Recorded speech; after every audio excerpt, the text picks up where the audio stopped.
أعوذ بالله من الشيطان الرجيم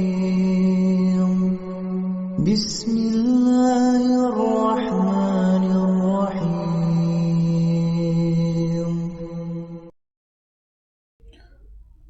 کیا آپ جانتے ہیں کہ آپ صلی اللہ علیہ وسلم نے موسیقی کے آلات کو توڑنے کا حکم فرمایا ہے؟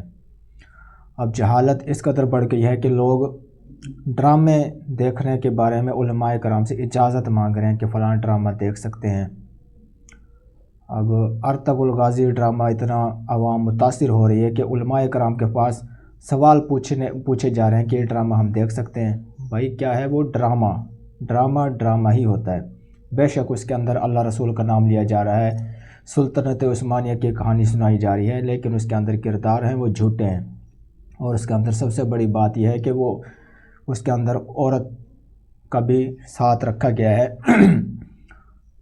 جس کی وجہ سے لوگ دیکھ رہے ہیں۔ میں دو لڑکے باتیں کر رہے تھے، حلیمہ سلطان بار بار لے رہے تھے، تو اس کے اندر حلیمہ سلطان کو بھی دکھایا جا رہا ہے جو کہ عورت ہے، فتنہ ہے، ایک بے پردگی کا ذریعہ ہے۔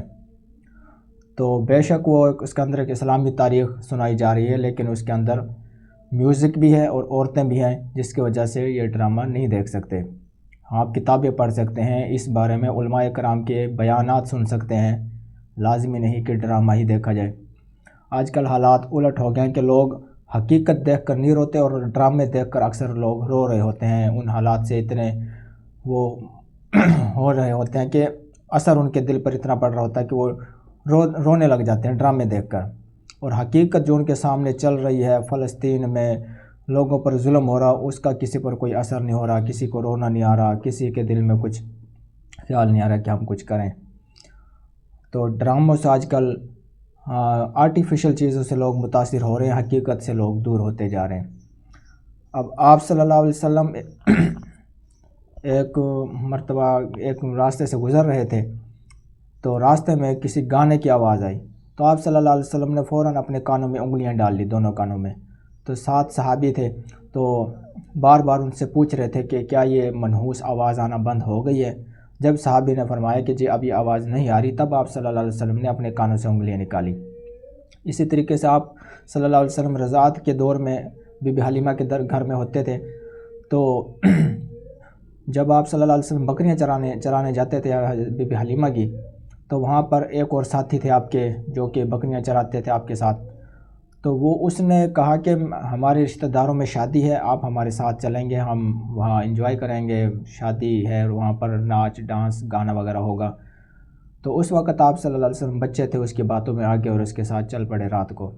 تو جیسے ہی وہ ان کا فنکشن وغیرہ پروگرام شروع ہوا، ناچ والا گانوں والا، تو اس کے شروع ہونے سے پہلے ہی اللہ تعالیٰ نے آپ صلی اللہ علیہ وسلم پر نیند مسلط کر دی، اور اتنی نیند آئی کہ آپ صلی اللہ علیہ وسلم فوراً سو گئے اور کچھ بھی نہ دیکھ سکے، صبح ہی آنکھ کھولی۔ دوسرے دن ساتھی نے کہا کہ بھئی میں تو آپ کو شادی میں لے کر گیا تھا پروگرام وغیرہ دکھانے کے لیے، اور آپ جاتے ہی سو گئے۔ تو اس نے کہا کہ چلو آج پھر پروگرام ہے، آج پھر دوبارہ چلیں گے۔ وہ آپ صلی اللہ علیہ وسلم کو دوبارہ اپنے ساتھ لے گئے۔ تو اس وقت بھی پھر دوبارہ ایسا ہی ہوا کہ جیسے ہی ان کا پروگرام شروع ہونے والا تھا گانے وغیرہ، تو اللہ تعالیٰ نے ویسے ہی دوبارہ آپ صلی اللہ علیہ وسلم پر نیند مسلط کر دی اور آپ صلی اللہ علیہ وسلم سو گئے، کیونکہ اللہ تعالیٰ نے آپ صلی اللہ علیہ وسلم کو ایک بہت بڑا مرتبہ سے نوازنا تھا، نبی بنانا تھا۔